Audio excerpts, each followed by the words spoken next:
Welcome to the Lovefly Podcast. Porters are here, fearofflying coach and all that malarkey. And today we are joined by Jackie Petrera. Did I get it right? I got it right. You got it right. You got it right. I can't stuff it up.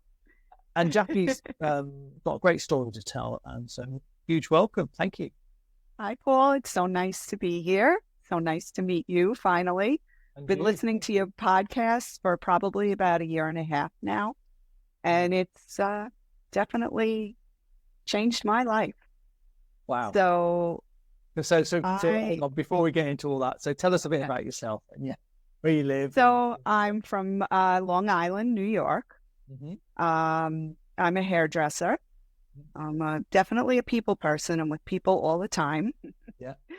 I'm married to my husband, Tony. We have 3 beautiful daughters, Gianna, Ciara, and Talia. Not pretty. Yeah. And, they make fun of me all the time. They're making fun of me today that I'm on this podcast. But that's okay. They're proud of me. Exactly. Yeah. Exactly. So you've had a fear of flying? Are we past tense now? So tell us a little bit about. Okay. So, I've always been, I've always battled anxiety most of my life.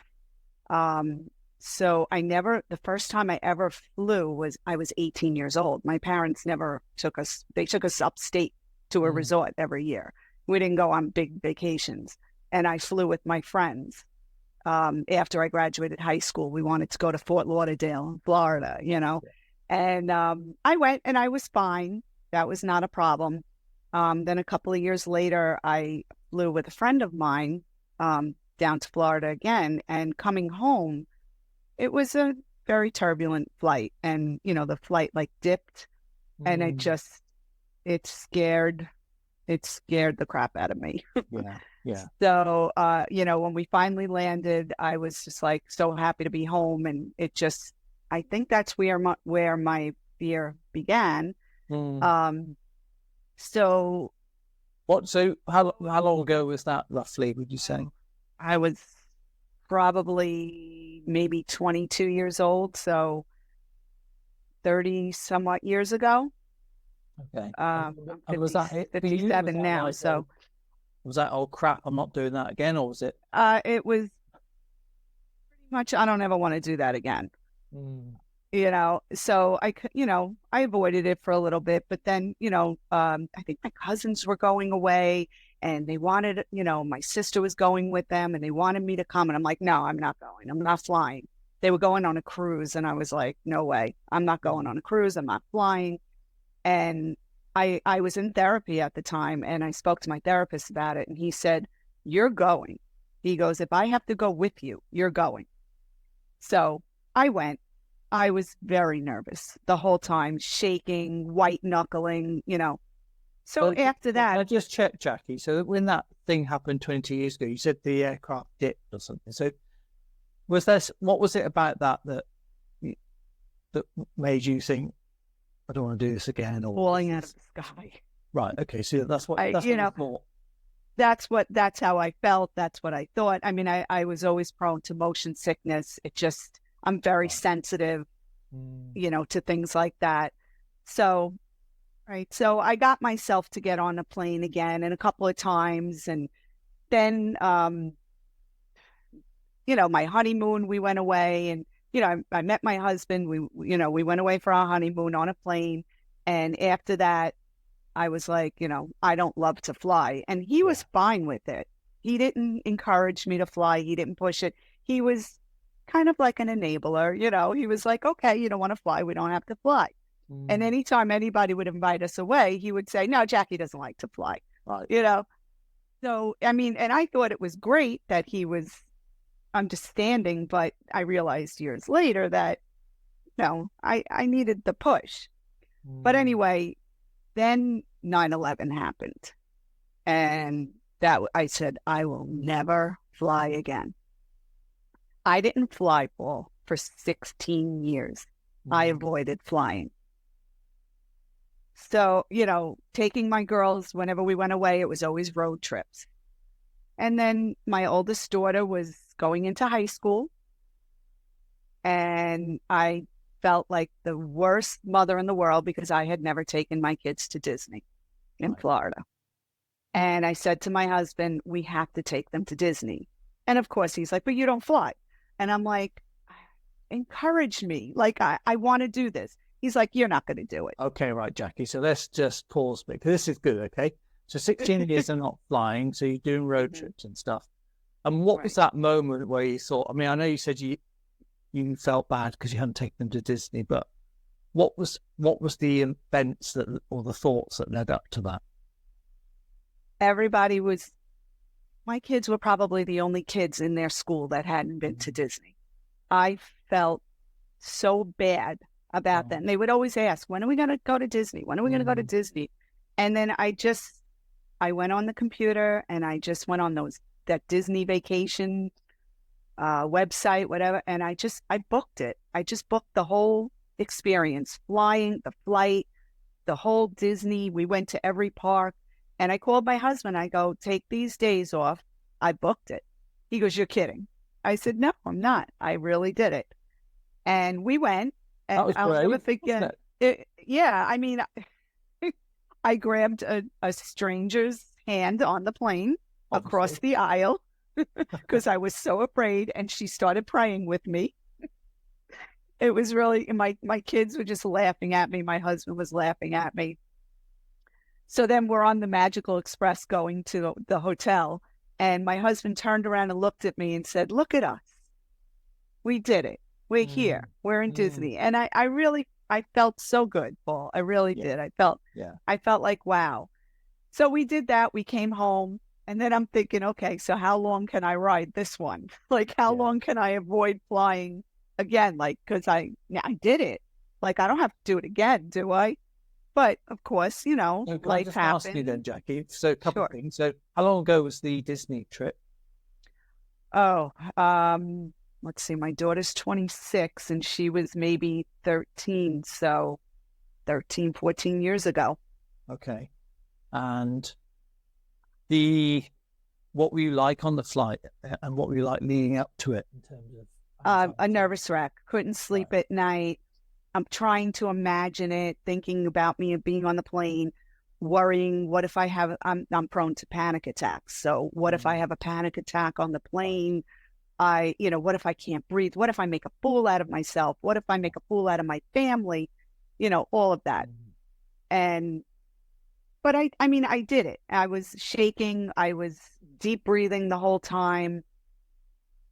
But I was very pleased with myself that I did it. Yeah, that sounds phenomenal. Particularly because you've just done it off your own back, haven't you? You're not doing anything. I mean, obviously, you might have still been seeing your therapist. I don't know, but you've right. But yourself. I didn't have any. No, there was no positive things to lead up to it, like Lovefly. I didn't have this back then. So, we didn't fly for a couple of years after that. But then, my other daughter turned 16 and she didn't want to party. She wanted to go away. She wanted to go to the Bahamas. So I said to my sister, I'm like, would you come with us if we go? She goes, oh, absolutely. So her family, they were all on board. And I'm like, we're going to do this. I'm going to do this. And I did.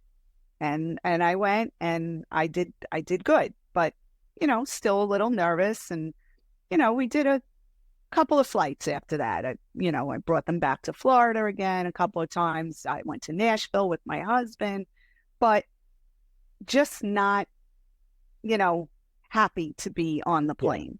Yeah. It was always leading up to it was just horrible. It was just horrible. So about a year and a half ago, my friends, a whole group of my friends wanted to go to Italy. And that's been on my bucket list. I have family there. I've never been. And I'm like, yeah, let's do it. Let's do it. Let's do it. And they, they found a whole tour and they all booked it. And we're in the group chat.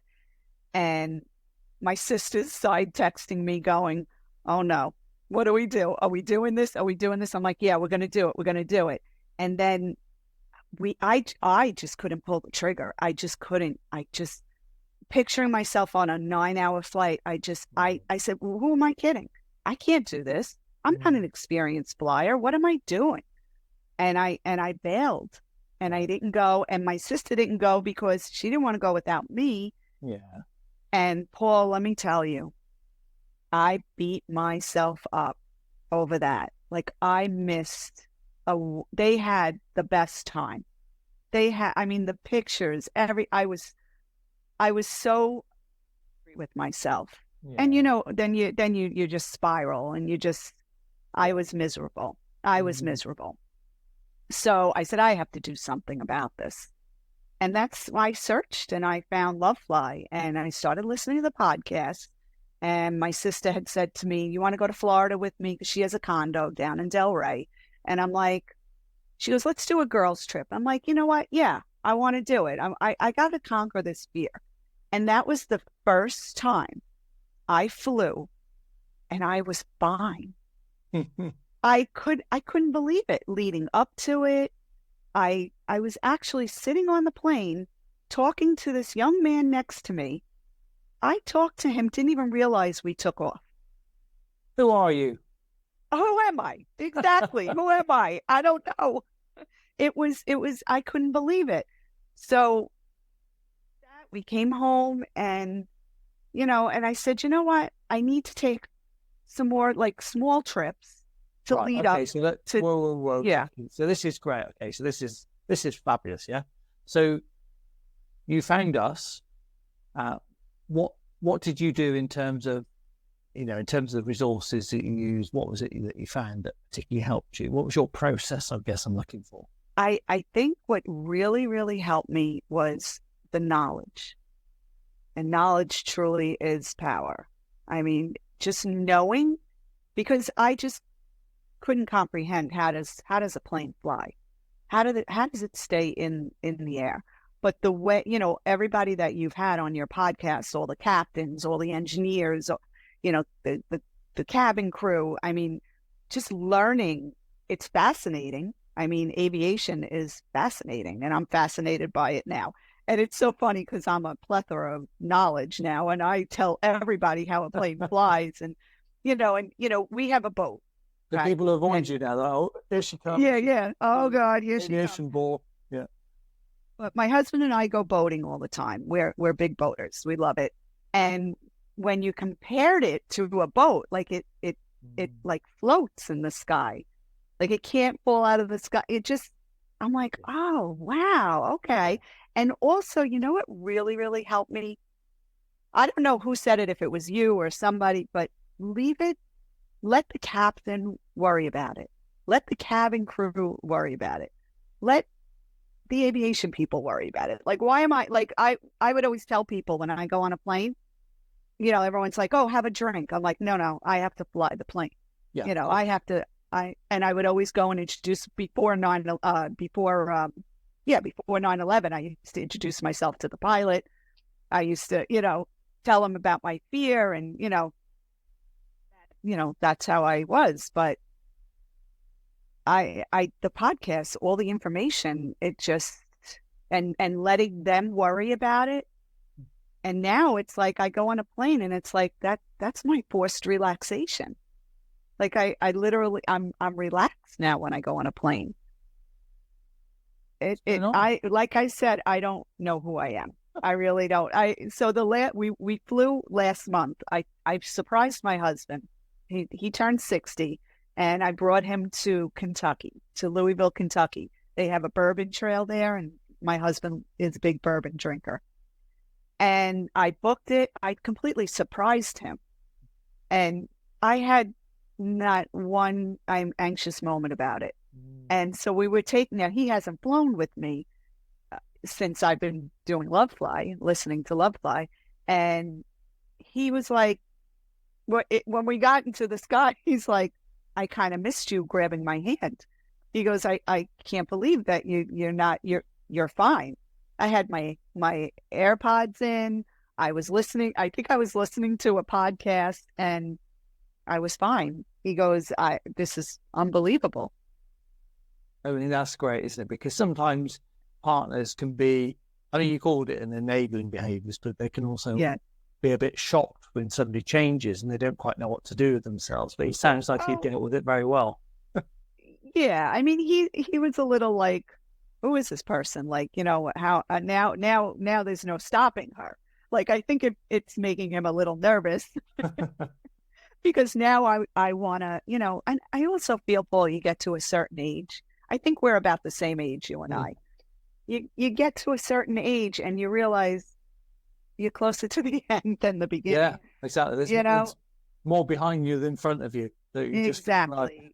Time goes so fast that I want to enjoy my life now. My girls they're older now. They all still live home, but they're all, you know, in their 20s.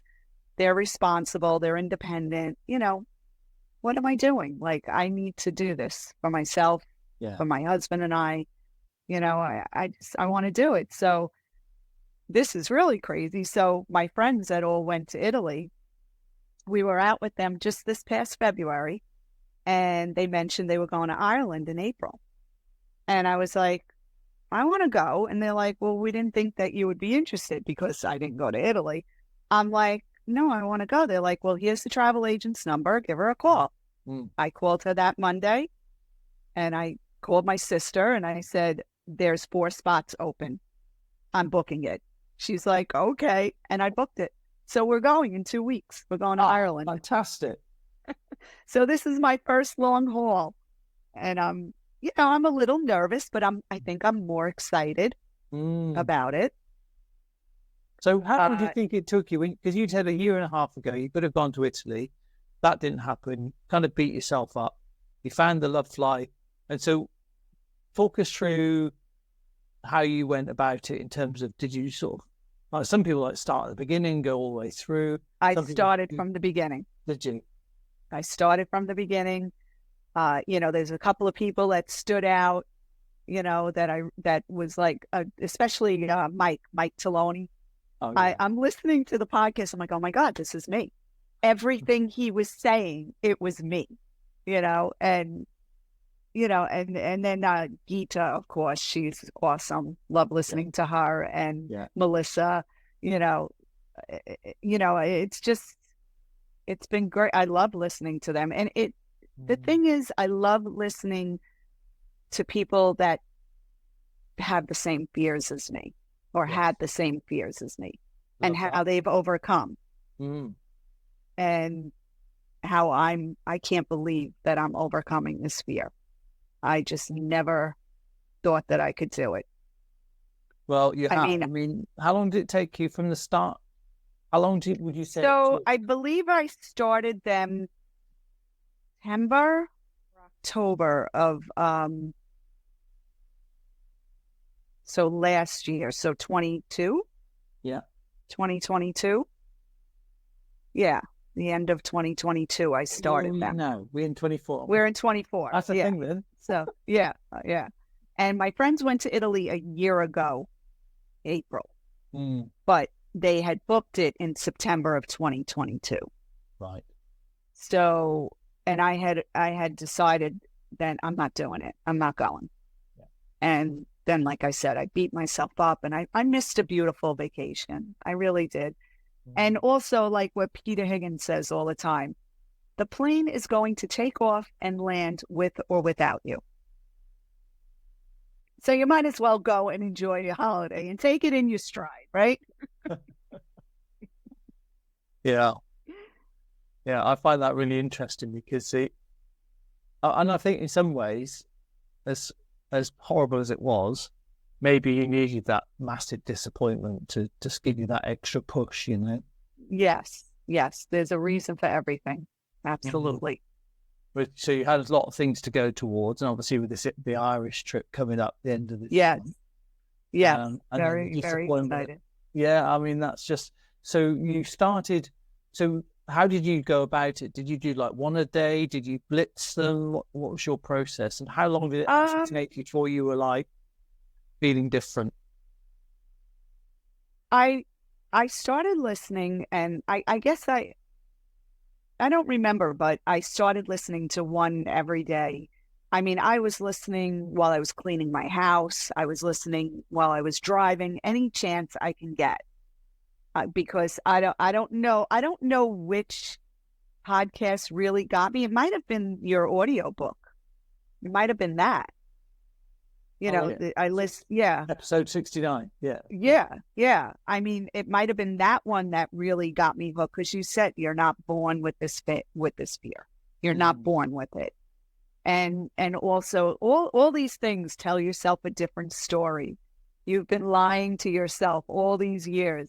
And, all those positive reinforcements, I constantly tell myself, as soon as I feel a little of that uncomfortable anxiety creeping up, I catch myself, tell yourself a different story. That's none of that is true. And my most favorite thing to tell people is, do you know what the most dangerous part of flying is? And everyone's like, I don't know, takeoff, landing. I'm like, driving to the airport. That's the most, and it's so true. I mean, how many planes fly a day and land safely? A lot. I don't know. I can't remember what it is. It's just some ridiculous figure, isn't it? Right. Radar, sort of, you can tell any time, you can have a look and see how many are there. It's mind-blowing. It really is. It really is. And we get in our cars every day. Yeah. And we don't worry about it. And meanwhile, it's so much more dangerous driving on the road. Yeah, I guess it's normalized. I've always said this, but it's driving. We feel like we have the illusion we're in control, don't we? And yes, we normalize it. Right. Even though I don't know what it's like in the US, but in the UK, we have once a year check of the car. Like it has an inspection. Yes. Yeah, an inspection. Yes. Yeah, we call it an inspection. Yes. Yeah, so once a year. I mean, that's just crazy, isn't it? And you think compared to commercial aviation, it's every day. Which is every flight. Yeah. Before they take off. Which is, I mean, and there's so many backups, which I didn't know. And I'm so happy to hear that, and how a plane could fly forever on one engine, but it has a backup engine. I mean, all these things are just, they say anything that goes wrong, they give you a warning and there's a backup for it. Yes. So all of that has just made me feel comfortable and safe. That's great. I mean, so it sounds like you're still also listening to the podcast, so you haven't stopped listening. No, I listen every day, especially because I have this big trip coming up. I want to keep fresh. I want everything fresh in my head. Yeah. So what about when you're away? Do you listen when you're away, or do you just give yourself permission to have a break? No, yeah, I have a break when I'm away. Yeah, I do listen a little bit on the plane, but when I'm away, I'm having fun. And I'm enjoying myself. That's great. So what about on the aircraft? What are your go-to episodes if you had to, or is it just the relaxation, the breathing one? What is that? Episode 44? Is that? Yes. I have most of them downloaded, and I just randomly choose one. While even now, because you're not getting them once a week. I'm all caught up. I have to keep re-listening to them. You're not fast enough, Paul. You need to get more out there. Sorry, Well, we have been toying with the idea of specials. So like we did the one with Emma and Brian. Yes. On the Sunday. So you had a double one that week. Yes. Yes. And occasionally there might be a few like that. But I think once a week's enough. Isn't that, you're not happy with that, Jack? No, it is. But when you're listening every day, so now I have to keep, so now I go through it and I'm like, now I've listened to them 2 and 3 times. Like I almost know them by heart. Oh, you poor woman. I have to be honest, I don't listen back to them. Apart from editing once, I'd never go back because I think I'd be sure, because the sound quality on some of them has not been that great. Some of them I have to skip over because the sound quality isn't too good. Yeah, the newer ones we might redo them. Now I might have the appetite to redo them. Yeah, I'll have to listen to them and think about it. You could be the mystery shopper, check out. Yeah, I would love to. I would love to help. Tell us the one which are rubbish or don't sound so good, and we'll go and check them and see if we can either re-record them or maybe sort them out, because obviously over time you learn, just when I started, I just thought I'll just start, stick it out there and see what happens. Right. And right. didn't try not to overthink it, because if you think about things, you just won't do anything, will you? So, and then as you get more sophisticated, then you think, oh goodness. Yeah. You listen back and think, oh my God. And I thought I was good back then, right? Yeah, well, I didn't think that, but I just didn't think. I just thought, did them and punt them out, did the basic, right, and then listen to them again, because I just thought, otherwise, start second guessing yourself. Paul, I am so grateful. And whether the sound quality is good or not, I am so grateful for these podcasts. I have to tell you that, because I didn't think my fear was so severe. I really didn't think I could ever conquer this, ever. And I am completely shocked that I can do this. And I mean, I would book a vacation. I wouldn't even tell anybody, because I thought leading up to it, I was going to cancel. So I didn't want to, have to explain to anybody, you know what I mean? So like, I didn't tell people till like right before I was going away. Now I'm like, I booked the flight, I'm doing this, I'm doing that. I feel good about it. I can't believe that I feel great. And I feel normal. I feel like I'm a normal person. Well, I won't go that far, Jackie, No, oh, thanks, Paul. Yeah. No, you're welcome.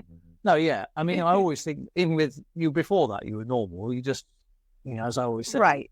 Again, you got into bad habits, and the brain exactly. Doesn't it? So yeah, it really does. I didn't realize that I was a creature of habit. Yeah. I didn't realize how much that I don't like change. But as I get, no, I guess not. But as I get older, I just want to experience more things. I want to, enough sitting home. Yes. I'm done with it. I like to go and have a good time. And there's a whole world to see. So yes, I plan on seeing a lot. So so tell us a bit about that. Inspire the listeners. Where's on your bucket list then, if that's the right word? Phrase? Well, definitely Italy. I definitely want to go to Italy. I have, like I said, I have relatives there. Both my parents are from there. I'm 100% Italian, so I need to get there, and I'm in touch with all my relatives there. Yeah. I need to get there, and my sister feels the same, and she's my travel buddy. Along with our husbands, but I like to travel with my sister. Yeah. She's like my safe person. Nice. And so, we all have one of those. Italy. Yeah, of course. Where else? Yeah. I'd like to do London. I'd like to do Greece. I want to go out west. I would like to go to Arizona. Yeah. Wherever. Somebody says, you want to go here? Okay. Like now I'm like, okay, I'll go. Whereas I used to get so nervous when somebody would ask us to go away, like, oh, and I'd come up with a million excuses. And I don't do that anymore. Now, it's funny. My husband just had to have shoulder surgery about 5 weeks ago. And I was like, all right, let's do it. Like when he said he needed it, I'm like, let's do it like right now, because I don't want anything to get in the way of us going to Ireland now. So he was on board though. Thank God. He was good. He was good about it. As soon as we came back from Kentucky, he went and had surgery. So now he's 5 weeks into it. He's got 1 more week in the sling. And then the week after that, we go away. So hopefully he'll be okay. Hopefully he won't, have too much pain or anything. So poor bloke sounds like he's had a right shock. He's probably just landed. Don't leave a suitcase. Get in the hospital. Get that shoulder sorted out. Yeah, exactly. Go, hurry up. But like I said, he was on board. He did it. So, which I was grateful. But he also wanted to get it done as soon as possible. So he doesn't want to ruin his boating season either. Yeah. So yeah. So I'm loving this, Jackie. So tell us then, for people listening, are thinking, you know how all the podcasts always end. They always say, like, what's your sort of top tips or your little bit of shared wisdom that you'd like to impart? Because you were kind enough to come forward and do the podcast. Thank you. And thank you. What do you say to people listening who are going, oh yeah, it's all right for you? Well, of course, I'll say if I can do it, anybody can do it. Because like I said, my fear was so severe.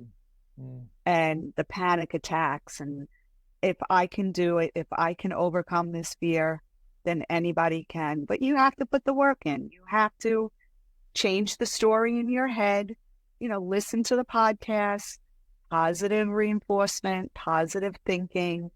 As soon as you get a negative thought, change that negative thought into a positive thought and stop lying to yourself. Oh, I can go on and on, Paul. Oh, do. Well, I can go on and on and on. Go on, tell us some more. That's good. It's great. It's all good stuff. Everything in the podcast is all positive. There are still triggers that shake me a little bit, or as you Brits say, I get the wobbles, right? But I try to, in the Lovefly Facebook group, if I see trigger warning, I don't even read it. Right. Good. I don't even read it. I don't even go there. Whereas the old Jackie would, read in between the lines. I'm not doing that anymore. I want only positive in my life. I want only positive thinking. Like I said, as soon as I feel a fear creeping into me, because now I'm going overseas in 2 weeks, I shut it right down and I think of you and I think of your podcast, and sometimes I'll just pop one on just to get myself in that positive frame of mind. But I really definitely had a mind shift listening to the podcast. I did have a mind shift. That's remarkable, isn't it, to do that all yourself just by listening to them? Well, you helped a lot. I mean, you made this available for me, and for everybody that has this fear. But I encourage everybody who has a fear to listen to your podcast. And like I said, I tell everybody, and I have a lot of people in and out of my chair all day long. And if anybody mentions that they're afraid of flying, I just go right into it. And I tell them I have it in my notes what episodes that they should listen to. I said, start off with these episodes and then you can start from the beginning. Okay. Whereas I started from the beginning because I didn't know anything about it. Okay. But so I what was hooked. Episodes would you can you remember which ones you recommend then? So that 44 on the spot. Sorry, 44, yeah. 9, right? 69, yeah. I don't remember, but like I said, I loved Michael's, I loved Gita's, I love Melissa's, and Captain Emma, Captain Steve, right? I mean, they're all great. Just all of them. So I've just got to ask you, because you said about the panic attacks. How did you stop that then? Well, I do a lot of deep breathing. That's why I love the episode 44. What 44 is about, the breathing, right? Yeah. I love that. What's that breathing? 6-4-6 or 4-6-4? Oh yeah, the paced breathing. Yeah. Paced breathing. That's awesome. I mean, I've been working on my panic attacks for years and years, and I've overcome them a long time ago, but they're still in me, like, peaking, and I just push them down, or I do my deep breathing. The biggest thing about a panic attack is not to be afraid of them. Yeah. Why is that? Once you learn not to fear them, they do kind of go away. Oh, so how did you manage that then? I love that. Tell me a bit more about that. Yeah. years ago, I had listened to these tapes. I don't remember her name, Lucinda something. And it was all about panic disorder. And I had listened to these tapes, and that was the biggest thing she tried to teach everyone is not to fear the panic attacks. You're not going to die from a panic attack. You're not going to flip out or go crazy from a panic attack. And when you do have a panic attack, it's very, very uncomfortable. But when it's over, how do you feel? You're usually pretty relaxed after it's over because it's done. Right. And it didn't kill you. It didn't really do, too much damage. And then it takes a lot of your energy. So you kind of like relax after that, I mean, I've done all kinds of self-help where you tense all your body parts, one body part at a time, you tense it and then let it go. I mean, I have a lot of tools in my pocket, a lot of tools, because I've been dealing with panic attacks since I'm 19 years old. Yeah. That's a long time. 40 year almost. 38, 39 years. I mean, it's a long time I've been dealing with this. So I've read so many self-help books. I've listened, to so many, at the time they weren't podcasts. I would, buy tapes. Yes. Put the Walkman on, and I'd listen to those. So you can overcome it. You can overcome panic attacks, panic disorder. You can overcome your fears. You just have to want to. You have to want to do it. And I was so uncomfortable feeling this way all the time that I needed to overcome. And then, it was the flying, and it's like, I have to fix this. I have to overcome this. So, yeah. So that's some Jackie wisdom. You have pizza wisdom? That's some wisdom. Jackie wisdom. We like the Jackie wisdom. It's very good. Very good. And also you've got your trip coming up in a couple of weeks' time. So we want to hear about that. Please post something on the Facebook. Oh, I definitely will. I'd like everybody to track me if they can. Okay. That would be awesome. We weren't sure about that. What is it about the tracking that you find helpful? I don't know. Just knowing people are watching you, and I'm not sure, but it is comforting. I'm not sure why, but it is comforting. I mean, I haven't done it yet. I haven't asked people to track me because I feel like I've only taken short flights. But this flight, I think I'm going to ask people to maybe track me. Okay. And it's kind of cool. Yeah, it is. Well, we want photos and we want a nice little post at the end of it. Is that all right? Definitely. I definitely will do that. Something, if it's not too prescriptive, perhaps you dressed as a leprechaun in Ireland. Okay, I could do that. Yeah. Listen, don't do that. Won't do that, they don't like it. They don't like it. Amazing. Well, Jackie, thank you so much. It's been lovely to meet you. And thank you so much, Paul. Giving up your time. It was my pleasure. My pleasure. I would love to come back. All right. Well, maybe when you've done your long haul flight, perhaps we could book in for Jackie Part 2, see how you got on. Okay. That sounds good. I would love that. Yes, definitely. Well, thank you. Thank you so much, Paul.